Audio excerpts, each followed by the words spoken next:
행복한님의 은밀한 요구.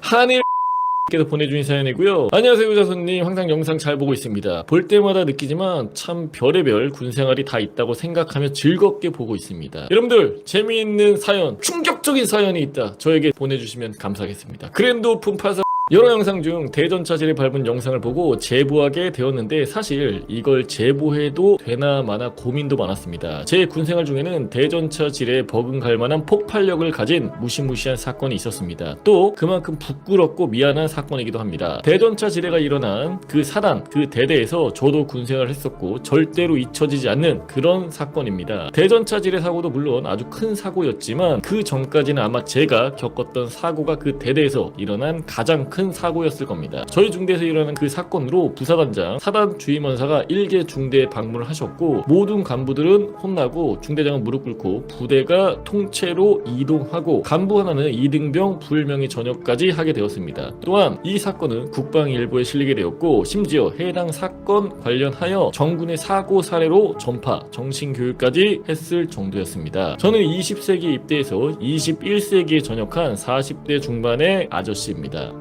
표현이 약간 살짝 올드하긴 합니다. 20세기 입대, 21세기의 전역. 이게 매치하기긴 해. 이 일에 대해서 말씀 전에 일단 저희 중대는 대대에서 떨어져 나와 있는 독립중대였습니다. 때문에 대대의 간섭을 전혀 받지 않고 나름 편안한 생활이 가능한 곳이었습니다. 군대란 곳이 워낙 힘든 곳도 맞고 더욱이 공병이란 병가가 매일같이 힘든 육체적 노동이 강요되는 곳이다 보니 힘든 일과 시간에 비해서 내무 생활은 상대적으로 매우 편했습니다. 원래는 타 중대가 독립중대 생활을 했으나 자잘한 사고가 많이 생겨서 저희 중대랑 서로 부대 이동을 했다는 이야기가 전설처럼 남아 있었습니다. 그러다 보니 고참들 마인드 자체가 사고 치지 말자, 사고 치면 독립중대 생활도 끝이고 바로 대대로 끌려 들어가게 된다. 그러니까 대대로 끌려 들어가게 되면 이제 눈이 많으니까 좀 편안하게 생활하기가 좀 어려운 거지. 그리고 후임들은 지랄 같아서 좀만 참자, 어차피 계급은 오르고 좀만 있으면 편해진다, 편하게 누리고 살 수 있다, 이런 생각들이 잘 어우러져서 구타 집합도 거의 없었습니다. 20년 전인데 이 정도면 거의 뭐 선진 문명의 군대죠 여러분들. 1, 2등병 때야 어딜 가나 힘든 게 군생활이지만 상병부터는 이래도 되나 싶을 정도로 편안한 군생활이었습니다. 물론 그 사건이 터지기 전까지는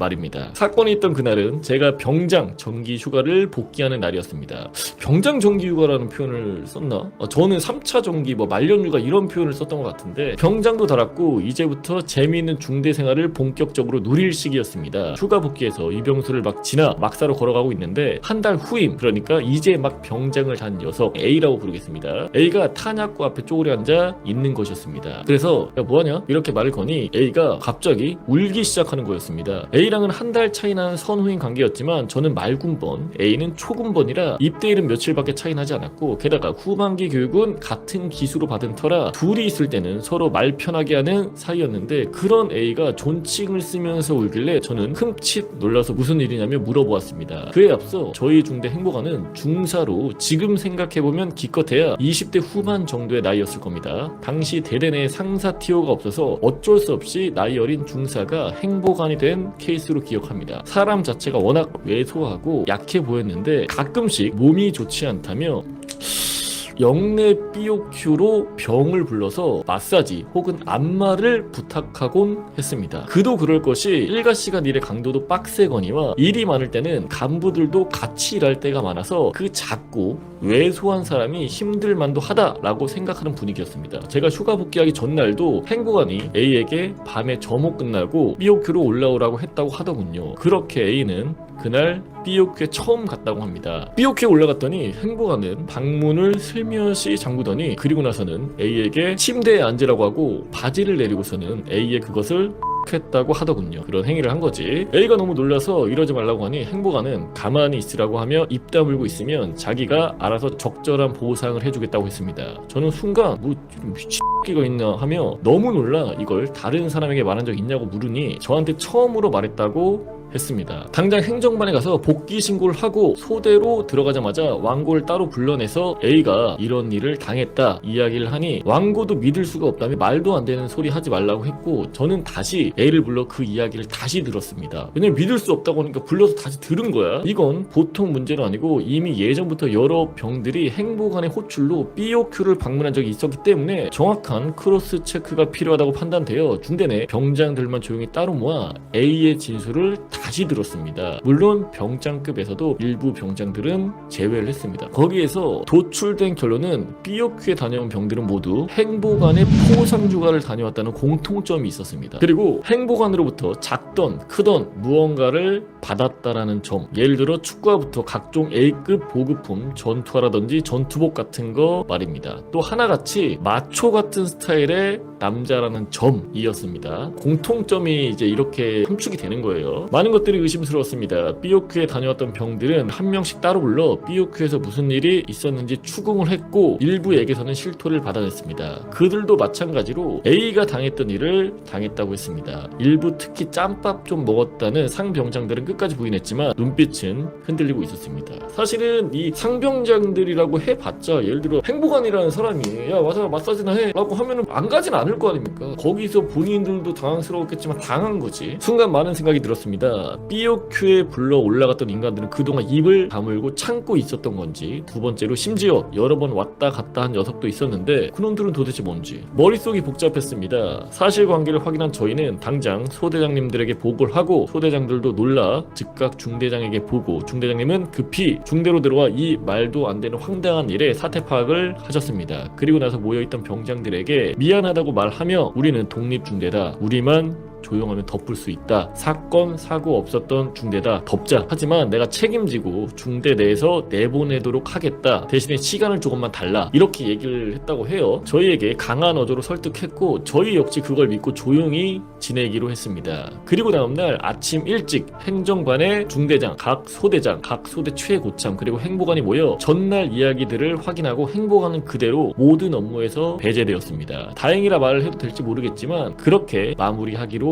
했습니다. A한테도 이렇게 하기로 했으니 이해해달라고 중대장이 부탁했고 그간 BOQ에 드나들었던 병들은 따로 이야기가 있을 거라고 못 박아 두었습니다. 그날 아침 점호는 중대장이 직접 하셨고 이 일에 대해 전혀 모르는 1, 2등 병들 그리고 정확히 모르는 상병들에게 자세한 설명은 하지 않으시며 강하지도 약하지도 않은 적당한 어조로 어떤 일이 있어도 우리는 흔들리면 안 된다라는 말을 했습니다. 그렇게 그 일이 끝나는 듯 했습니다. 그리고 진짜 그러기를 바랬습니다. 사실 피해자도 있고 가해자도 있고 그동안 그런 일들을 묵인해온 동조자들 혹은 방관자들도 있었습니다. 그래도 그렇게 끝내기를 바랬는데 작업 나갔다 오후에 좀 일찍 복귀를 했는데 연병장의 사단 헌병대 차량이 하나가 와 있더군요. 이건 뭐야 하는 마음에 행정계관에게 물어보니 A가 도저히 분을 못 참아서 사단 주임원사한테 전화를 했다고 했습니다. 헌병대도 오고 사단 주임원사도 오고 부사단장도 오고 이건 뭐랄까 병이 사고친 거랑 간부가 사고친 거랑 완전 무게가 달랐습니다.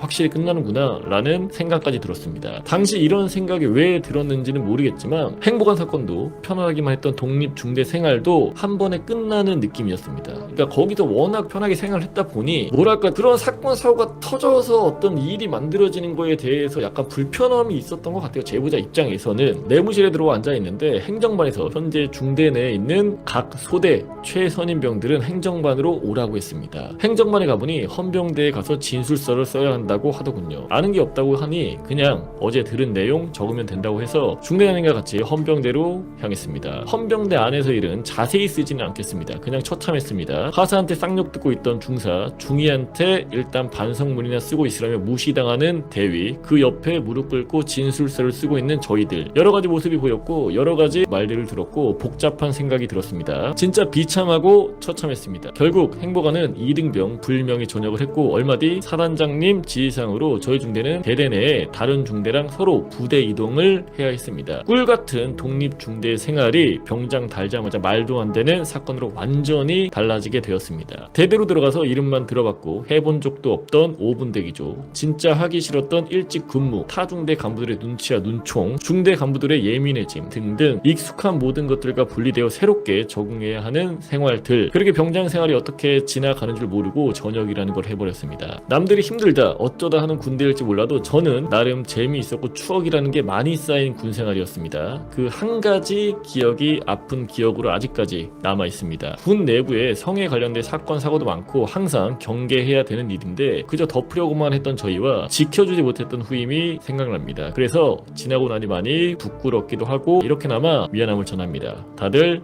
건강하세요. 지금도 이런 성군기 관련한 사건 사고들이 굉장히 부대에서 좀 많이 일어나고 있고 이것들이 어떻게 보면 또 이제 은폐돼서 나중에 더 사건이 키워지는 경우도 사실 많이 있는데 뭐가 되었든 간에 철저한 보고는 필요하고 그 보고를 받은 담당관이나 간부님들은 그거를 제대로 처리를 해서 이런 문제가 없게끔 그렇게 좀 해줬으면 하는 생각이 드는 사연이었습니다.